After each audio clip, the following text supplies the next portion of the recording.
Hello. Hello, good people. I'm mildly... I'm a little delirious. I've been working on, this data sheet for Terry for, like, 25 hours, I think, so far in the last, like, 3 days. I'm a little strung out. I apologize if I forget anything. A lot of the times, I'm not posting stuff. I'm just doing shit like this, where I'm charting abhorrent amounts of data in measurements and in routings and analysis and things like that for various characters. I'll provide a link. I have, like, all the people on my Discord server have, like, a link on the Discord server to my Google Drive files that just have every single one of these documents that I've created and side-by-side measurements of, like, every single combo that's possible and different optimizations and stuff with the rationale, and you can go in and edit some of the variables and do whatever. But anyways, oh fuck. Alright, let me go through a couple of things that if I can recall, that I think will be of note that people may not currently realize about Terry right now. So first of all, is that when you do, like, these, crouch, medium punch, stand, heavy punch, is basically never optimal in any circumstance. Okay, there's one circumstance where it may be optimal, and that's counter hit light, so that you can go into, because you can't go all the way, you can't just go straight into drive rush crouch fierce, you have to go into crouch medium punch first, and then you can do it. But off of anything else, it's more optimal to just go straight into crouch fierce. It's more optimal damage, and it's the exact same super gain and everything else. It's a significant optimization. It's like 200 extra damage, or at least 150. Especially for the corner. Doing this shit, fucking garbage, okay? This would hit about... oh, wait. 2,372 versus 2,521. So, pretty significant. And like I said, you're not losing any super because the thing you get for a full heavy rather than half the stand heavy punch is because one hit of stand heavy punch is worth less than a medium anyways in terms of super that you get. So a single crouch heavy punch is worth more than super gain than a medium and then one hit of heavy punch. So anyways, yeah. Always an optimization. Now, if you have the meter to spare, off of any drive rush into heavy into this, doing this extension with an additional bar is basically always value positive. It's always more than worth the amount of meter that you put in terms of extra damage, carry, and super gain, etc. Same for the corner. Anytime that you land this, it's worth it to do that basically every time. The amount of value added for the one extra bar of drive gauge is very significant.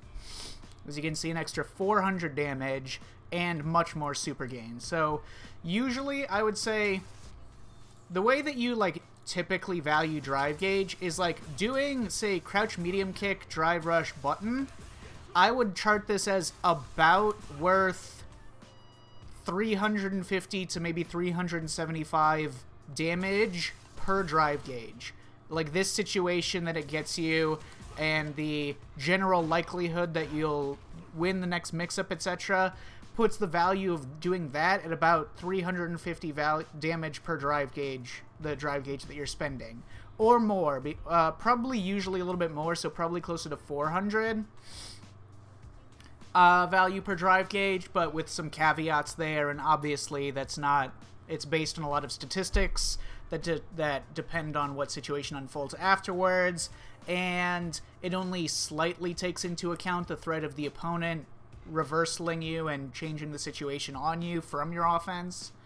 and the theoretical risk that can come from spending the bars and then getting reversaled in a way that puts you close to burnout, etc., whatever. But I would rate that at around 350 to 400 value per drive gauge for most characters. So if you're not adding at least 350 damage to a combo, or damage plus other resources like super gain or corner carry or something, or better Oki, to a combo per bar of drive gauge spent, I don't think it's worth it. That being said, if you do add more than 400 damage to a combo with 1 extra bar of drive gauge, I would chart that as well worth it. So anyways, that's a lot of my rationale that you can understand from my data charting and things. Anyways, so other places where the optimizations make sense. In terms of choosing between heavy uppercut and just 1 crouch jab into medium flat burn knuckle for your Oki, which you'll get off of a lot of these situations with the light tackle, I would say that they're worth a similar amount, depending on how much you rate the drive rush mix that you get afterwards. Because you don't get to do it into the overhead without a significant gap that can be blown up by pressing buttons off of the heavy uppercut, so I would rate that as like drive rush Oki. Now you do get normal, you do just get a straight up meaty throw here. That being said, it can be obnoxious to time because it has to be frame perfect from there, like that.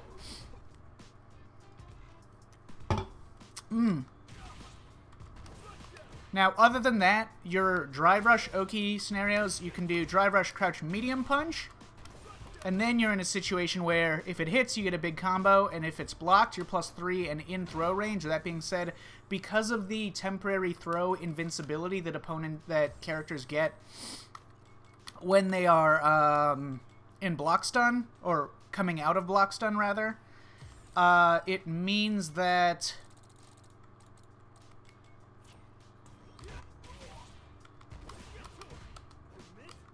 basically, I believe every character in the game can just walk back out of this, which means that you would have to mix this in with lows as well to stop them from doing that. Now, the same thing is if you manually time a drive rush meaty stand medium punch. Here's the thing.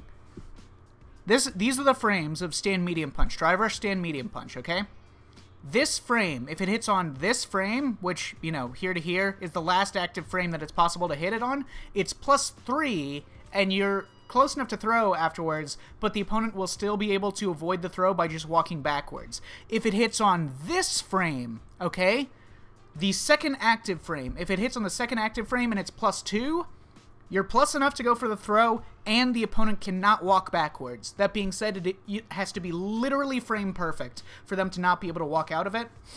And if it hits, and if it connects any other time later, like just regularly on the first active frame, you can throw without them being able to walk backwards. Oops. But it's only +1, which means that they could jab you. But then that creates another risk where you can do like counter hit, things like that. So I'm not certain what my opinion is on whether this is the best to do and then just catch the opponent low for walking backwards, or whether it's worth trying to get the literally frame perfect meaty stand medium punch to get the best of both worlds. See, that was not on the right frame. That one he would be able to walk backwards.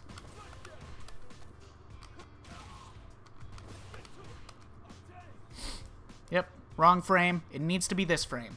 So, or if it's worth it to just do the +1 that they can't walk out of the throw and then counter hit them if they try to mash jab. That being said, if you do drive rush medium punch and it hits them, if it just hits them outright, just trying to like move, for example, it's much weaker than doing a meaty stand medium punch, and much weaker than doing just crouch medium punch. So if you do it like this, you can basically only get that. Whereas if you do crouch medium punch, you get a lot more. So in my opinion, I would say drive rush crouch medium punch is the go-to. It's just you'll have to go low a lot to stop them from walking out of the throw. Alrighty. But anyway, so that's my rationale, and that's why I'm not sure how well I rate the Oki that you get after heavy uppercut. Because it's not plus enough to necessarily go for overhead all the time. And his drive rush Oki is a little complex. It's a little complex. But anyways, another thing that you could do is just fish for max fucking damage and just do a lot of players are doing this right now. Just drive rush heavy punch. Now under this circumstance, you're +3 on block, but you're not in throw range at all. But you could you're close enough that you could walk up throw if the opponent's going to respect you, even if they start walking backwards. So let me put them on continuous back walk. You'd have to walk a fair amount though to catch up with them. Terry's walk speed is not like the most crazy thing, which means that this should consistently lose to delay jab. The number of frames you have to walk forwards for that to reach.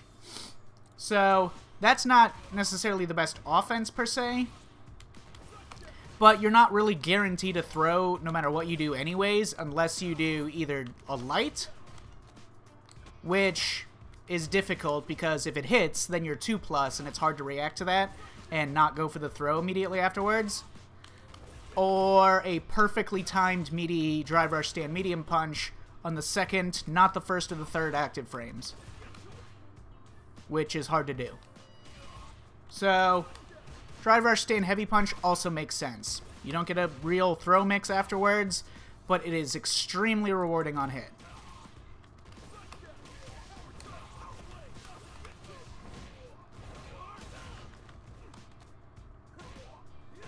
Right. All of this stuff is not really that complicated.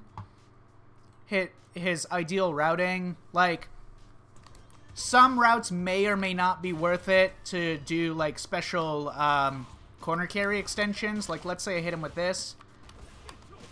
Normally, if you can't get the corner, I would just do this as the combo. But let's say you can get the corner, then you can just do a different option with more corner carry like that. The most corner carry you can get without adding any extra resources would be... No, that doesn't hit after that one.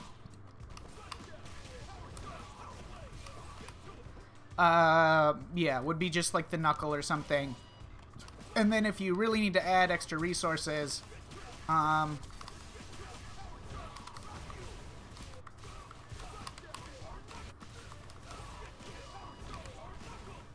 you can do that, and that has, like, tons of corner carry.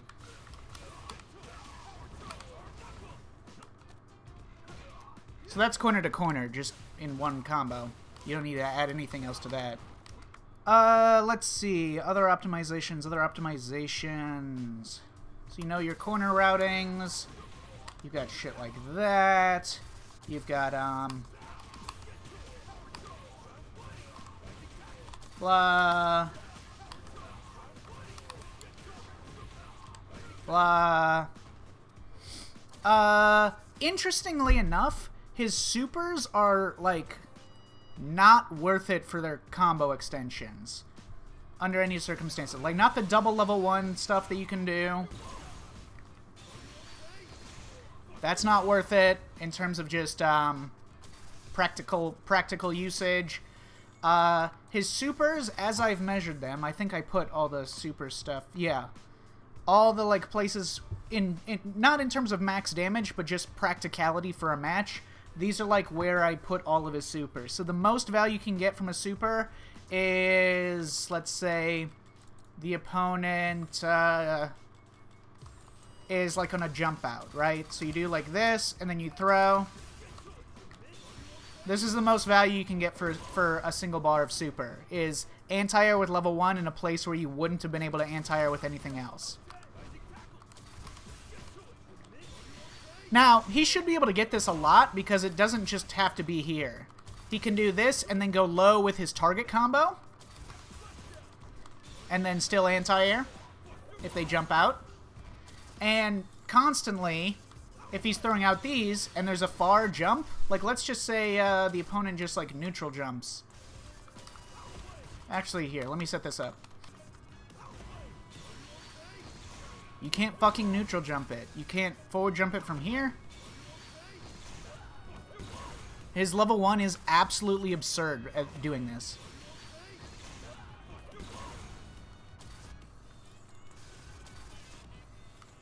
So yeah, anyways, so that is like the most value you can get per bar of his super. In a practical sense, I rate that as, well, that's just raw super, and raw level 1 by itself, he doesn't get really like Oki off of it, but raw level 1 I would rate as 2900 value. Generally speaking, for most characters, if you're comboing into a super, the most, like, normal value, let's say a normal character just does a basic combo into level 3, and let's say that they get the full drive gauge regen from it, that is almost universally for every character worth about, it depends on what the Oki that they get off of their level 3 is, but for a lot of characters, if they only get like kind of mediocre Oki afterwards, that's worth about 700 value per bar of super. So getting 2900 as opposed to 700 per bar of super is really, really good.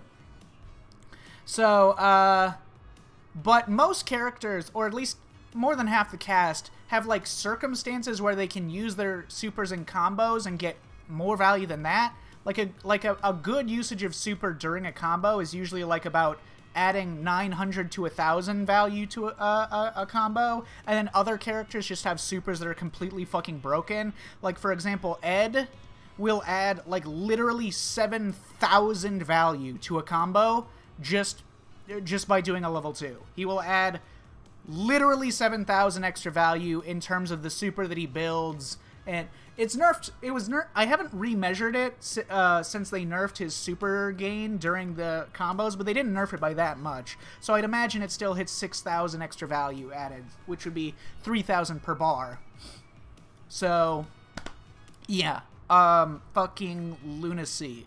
But most characters, and then some characters have like certain supers that are like launchers in some way or another. Chun-Li, like let's say Chun-Li does Wake Up Reversal level 2 as an invincible reversal and then does like the full combo afterwards, as opposed to just doing an EX Tensho kicks or whatever. That would be like 2,000 value per bar of super by comparison. So some characters get like way more value per super. Other characters, so like the value of getting reversal level 1 as opposed to a reversal DP is about this much, so 1-2 or 1-3, 1300 value.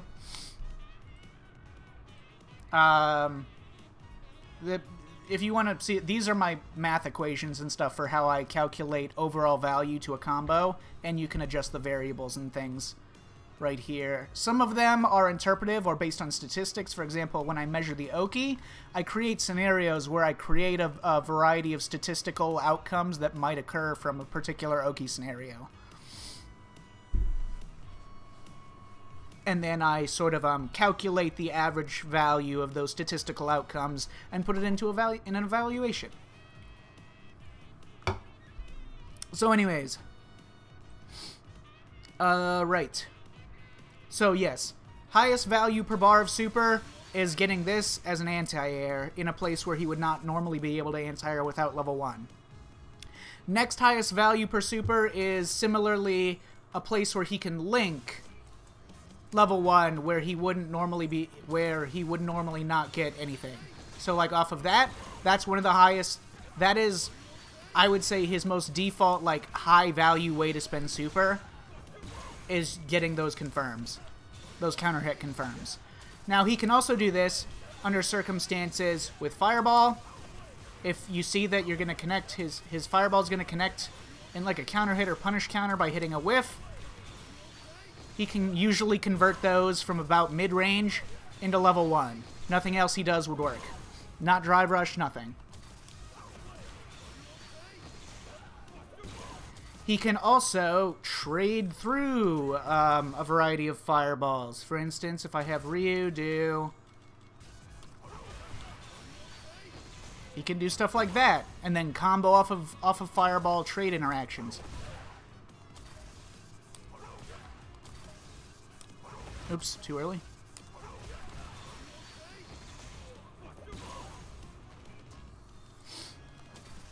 So all of those places are places which would be like almost the highest value he can eke out of a bar of super, which is about, those instances are about 2,700, so not quite as high as Ed's level 2 valuations, but still very, very high. The next value, I think I already wrote this on my Discord. Here, let me just look at it. Okay, yeah, I did already write these in here. Okay, Terry Super's highest value, anti-airing with level 1. Linking with level 1 off of anything. Use a level 3 to react and punish something that EXDP can't do, such as certain fireballs at close range.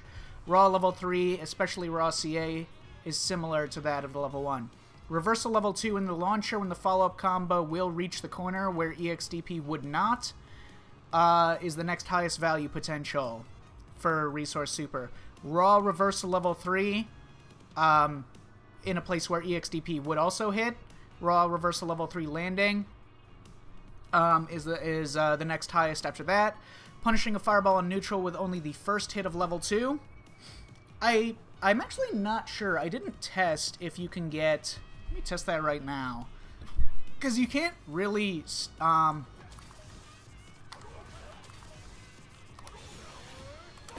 you can't get the follow-ups most of the time. Because they whiff like that, but if the opponent's in the corner, you may be able to get it.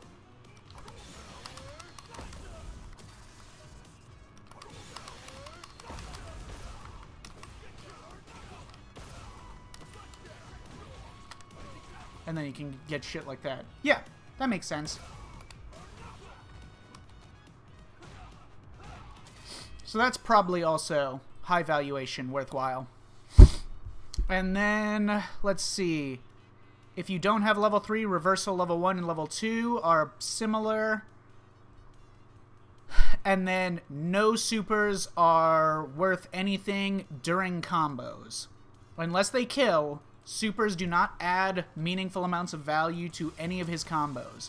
The most value that he can get for spending a super in a combo is just into level 3 for the traditional 700 value per bar of super that most characters already get from comboing into level 3. So that is the way it breaks down. So yeah, that's where I think his supers have practical utility. And those are the degrees to which they add value to their practical utility. Anyways, right, a lot of this is just whatever. It's not... I didn't clean it up by removing necessarily all of the suboptimal combos that are not worth fucking anything.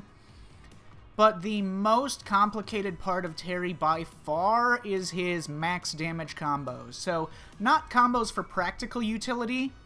Like, there's basically no circumstances where I think his level 2...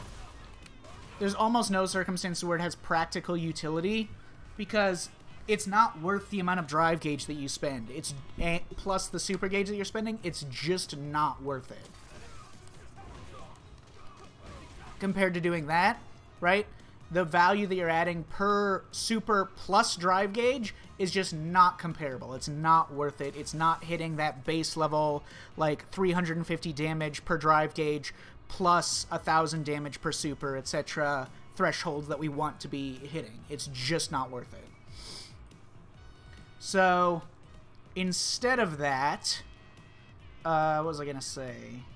Right, but the part where Terry gets very complicated is the way his supers work and the way a lot of his kit works is he has a lot of max damage potential combos, and he has so many fucking... Okay, just to demonstrate, these, if you haven't read any of my sheets, if you're not on my Discord and like you read my things...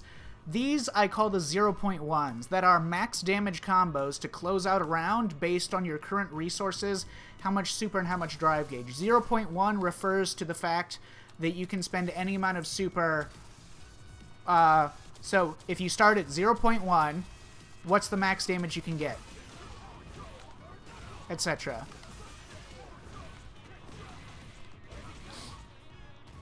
So 0.1 refers to the drive gauge that you need to perform certain combos. So a pixel of drive gauge is enough to do all of these combos here.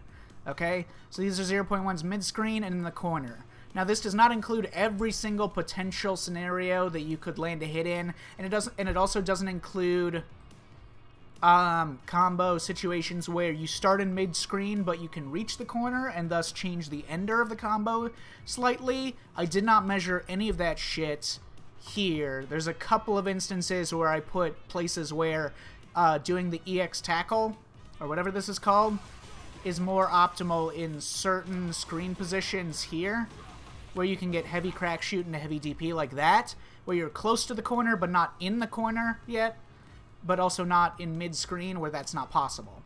So there's a couple places like that where his optimal routing's changed a little bit with EX tackle and the wall bounce.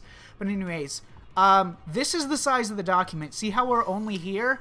These are how many fucking different optimal max damage combos he has for slightly different circumstances. For every amount of drive gauge, or 0.1s going on up, mid-screen and in the corner. These are all different max damage combos in different circumstances. Some of them I may have made a mistake on, or I might be slightly mistaken. If you see a place where there is actually a more damage optimal combo, feel free to correct it. The link to this document and all my other shit will be in the description to my Google Drive. But yes, this is where Terry is like insanely complicated, is because he has so many fucking routes, and his optimal damage routes in different circumstances are really, really weird too. It's not like the same predictable combo paths over and over. There are often places where combo paths that you would not expect to be optimal are like just happen to be optimal in this particular circumstance, and there's very few consistent rules that can be followed. Like the triple level 2 thing is often better than non-CA level 3, but not always for certain optimal combos. So I don't know. It's pretty complicated. That shit gets into some pretty complicated territory. Combos that I think people don't necessarily know about right now include a lot of his EX wave routes. God damn it. Where he can get really high damage for, like, that's a 2.1 bar combo. He can do that at 2.1 bars.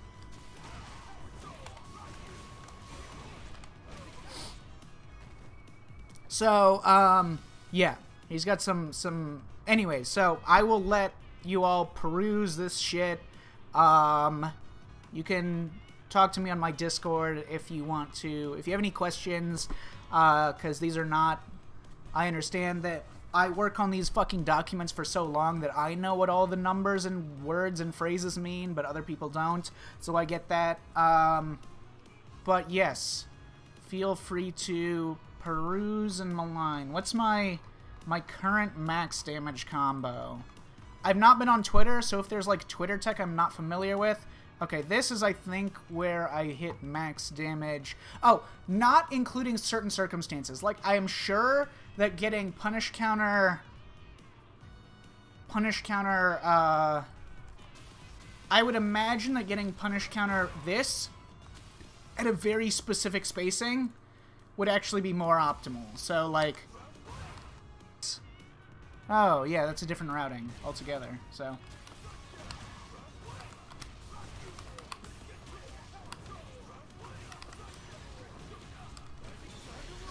Yeah, so that's, as far as I'm aware, and without any other weird circumstances, and very hyper-specific setups, that with the CA version instead of the level 3 is, I think, most optimal.